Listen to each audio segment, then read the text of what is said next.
अरब शरीफ से बिलाल हुसैन साहब पूछते हैं कि मुसाफिर की नमाज जुमुआ के बारे में इरशाद फरमा दें कि वो कैसे एहतमाम करे या क्या अहकाम है।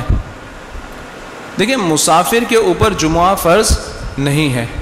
अगर वो जुमा अदा करेगा तो जुमा उसकी तरफ से फ़र्ज़ ही अदा होगा, उसको फिर ज़ोहर की क़ज़ा नहीं करनी पड़ेगी या ज़ोहर अदा नहीं करनी पड़ेगी। जो ज़ोहर के 4 सुन्नत हम अदा करते हैं वो उसी तरीके से अदा करेगा जिस तरह से मुकीम अदा करते हैं। यहाँ तक कि मुसाफिर ख़ुद भी जुमे का इमाम बन सकता है, मुसाफिर ख़ुद भी जुमे का इमाम बन सकता है, उसके लिए जायज़ है।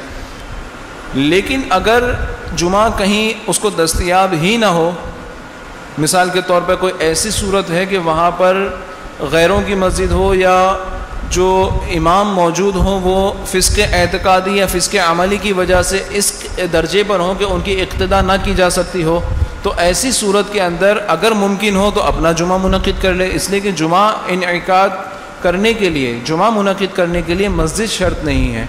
जो 6 शराइत जुमे के इनेकाद की हैं, हाँ उसमें इज़्ने आम एक शर्त है कि जो रखना बहुत ज़रूरी है कि आपकी तरफ से इज़्ने आम हो कि जो भी इस जुमा में चाहे आके शामिल हो जाए। ऐसा नहीं हो सकता कि किसी बंद घर के अंदर जुमा मुनक़िद हो जाए।